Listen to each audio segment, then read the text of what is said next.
Hello everyone, and peace of Christ to all of you. Today we are going to teach you good manner. Good manner is very important, especially if you are going to convert to Islam or you are a Muslim. We don't accept. Let us make it clear. We don't accept anything except having holes in the narrative. This is the only thing is allowed. And as you see in this cloth here, the Prophet is very conservative man. He will not allow the women to show her face, but he designed a special dress with holes in the narrative. So Prophet Muhammad, who taught people how to be people of good manner, how much his manner was good. Now, we will not question how many rape he did, etc. But today, we have Dr. Yasir Qadhi, Dr. Hole in the narrative. Previously, Yasir Qadhi is going to explain to us how the Prophet, he was practicing his good manner. And I hope that this will be not a great example for men in real life. Go ahead, Hole in the narrative. And this is an incident that the books of tafsir mention more than the books of seerah, because the Quran was revealed for this incident, and therefore the books of tafsir mention this story. And once again, so with Maria, there's all of these mini stories that are problematic from one perspective, and this is also one of them. And again, I reiterated, it's better you hear it from me than from others. And also, this is in the Quran, so you can't really, like, this is a verse in the Quran. It is reported in Tabari that, and many other books of tafsir, that one day Hafsa went away and she was not going to be at home, and so the Prophet called Maria to the house of Hafsa, and it so happened that Hafsa returned earlier than she was supposed to, and she saw Maria leaving her house. So she became extremely enraged, and she became irritated with the Prophet ﷺ, and she said that, Ya Rasulullah, is that how much, how do I translate this, respect you have for me, or is that what you think of me in my house and on my day? And so the Prophet ﷺ continued to placate her and calm her down, and she basically was very emotional, and until eventually she made the Prophet ﷺ promise to never ever see Maria again. And the Prophet ﷺ said, I have made her haram for myself. Okay, khalas, I give up. Basically, Maria is haram for me. I will never see Maria. I swear to Allah, by Allah, I'm never going to see Maria again. And he told Hafsa, he made Hafsa basically keep this between the two of them, and he said, do not tell Aisha. And this shows what a story, what a prophet. And look, he did not tell us what happened. So the Prophet, he called Mary the Copt to come to his house. Okay, what happened inside the house? And then his wife, she came and she saw Mary the Copt leaving the house. Oh, are you sure this is the story? The story doesn't say that. She cut him in the bed. That's why she said to him, in my bed, in my house, you filthy coward, son of Muta.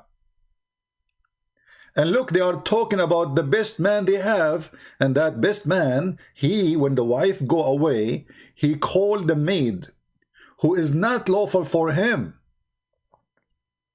You see, the Muslims, when they try to give you some information, they say to you in the Quran, it says, it is lawful for you to have sex with whatever you own in your hand. But the Quran make it clear, the one you own in your hand is the prisoners of war. Mary the Copt, she is not a prisoner of war. She is a slave who was given to him as a gift. If you go to any verse in the Quran and you can read the interpretation made by Muslims, by the Muhammadan, by all the holes of the narrative doctors, you will see they will say to you that the one you own in your hand are the captive of war. So the Quran make it clear that a captive of war, you can rape them. But there is nowhere in the Quran it says that a woman, she is your slave, not from captive of war, you can rape her, or you can sleep with her, or she is lawful for you.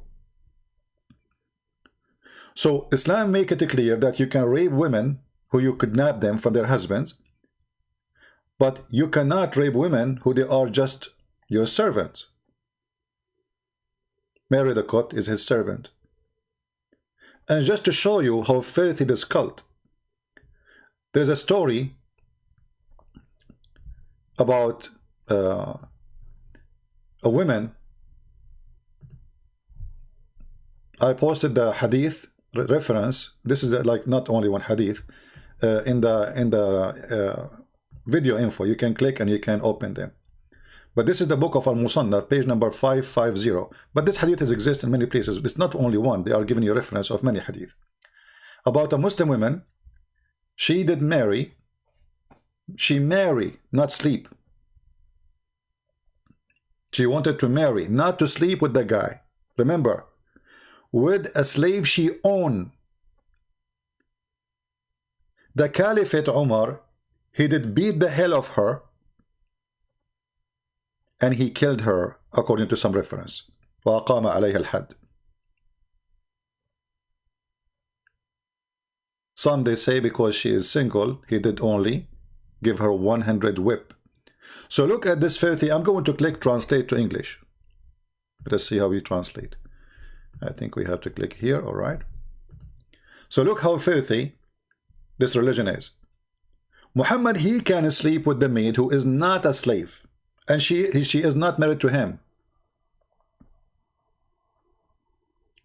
A woman, a Muslim woman, she cannot sleep with her slave even if she is going to marry him. And actually she cannot marry a slave. Do you see how filthy this cult is? And there is some people, they believe that, you know, the Muslim told them that Islam make people equal. Abu Bakr told us that Muhammad, etc., blah, blah, blah, blah, from, okay? That a woman, she have servant get married from her. And it was said to her, this is a translation in Google, as you know, and said, you know, I mean, translation is very horrible here.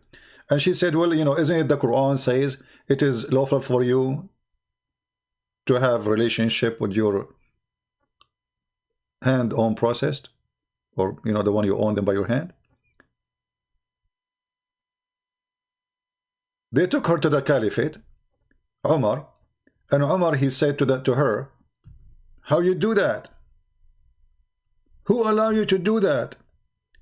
And as a result of this, he did beat her 100 times. You cannot do that. A man, he can sleep with his slave. This woman, she is not even sleeping with the slave. She married the slave. Yet she cannot do that.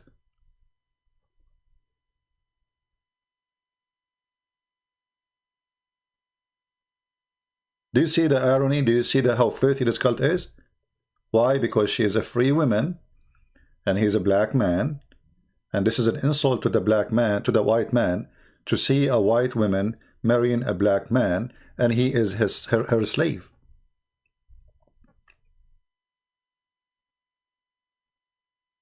Now the translation here is not too much good, so I'm going to go to the Arabic page. It says here, عن بكر from Bakr, it says, تزوجت امرأة عبدها فقيل لها فقالت أليس الله يقول وما ملكت أيمانكم فهذا يملك يميني.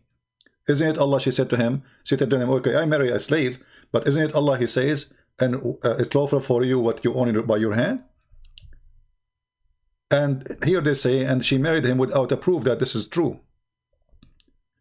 And then, you know, they ask her, how you do that? She said, well, I am a thayyib, which means she is not virgin, you know, she have a previous relationship or marriage, and I have decided to marry this guy.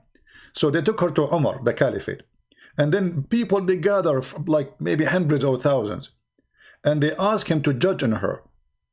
And then Umar, he said, by the book of Allah, I'm going to punish you 100 lash for each one of you. And then he said, أيما امرأة تزوجت عبدها أو تزوجت بغير ولي فهي بمنزلة الزانية. Any woman, she marry her slave, or she marry without permission of her father, she is a fornicator. Can you believe it? So Muhammad, he can sleep with his slaves, which is a cheating. The wife, she leave the house. Muhammad, he called the slave who is not owned by his hand. She is not considered. She is just a slave, not a captive. There's a slave who is a captive, and there's a slave who is bought by money.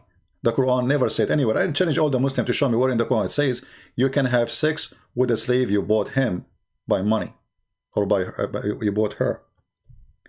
Same time, not only it's not lawful for Muhammad to do that, this is a cheating. The man, he have many wives. Why he need more? Why he's after the servant? What a man he want?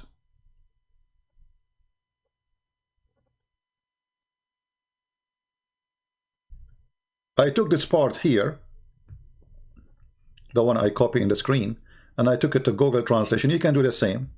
You know, this is the page, it's in the info. You can copy the same part, or you can, like, you know, in order to get better translation, just like copy part by part, so you can get better translation in Google. When it get long, it get lost.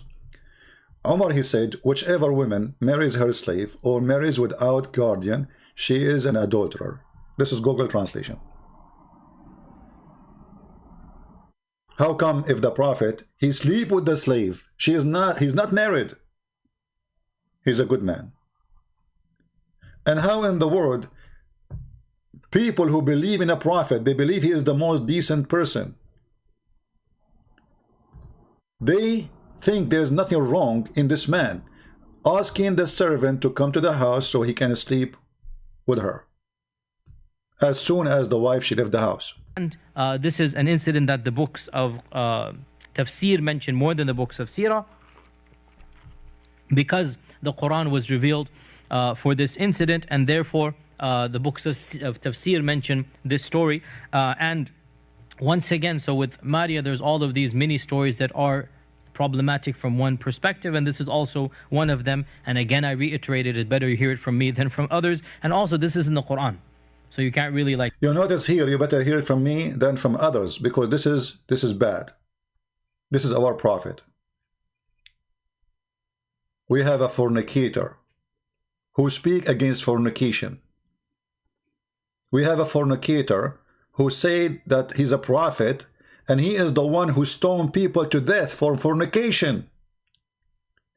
So the fornicator who practices fornication every day, he stoned you to death for fornication, but yet he practices it as a lifestyle. Like, this is a verse in the Quran. It is reported in Tabari that, and many other books of tafsir, that one day Hafsa went away and she was not going to be at home, and so the Prophet called Maria to the house of Hafsa, and it so happened that Hafsa returned. It so happened, Hafsa, how dare you? I mean, he did not, you know, I mean, wait until he, you know, she's done and she go. And you see here, the coward, he did not say what happened. I mean, okay, she called her to the house to do what? To clean the house, to make coffee. They are ashamed of their Prophet. They are ashamed of the story. And now he's trying to cover the story because it's there anyway. We are talking about it. He's not saying, he said, you know, you better hear it from me. They heard it from us before you, you coward. We force you to talk about it. The same as the holes of the narrative.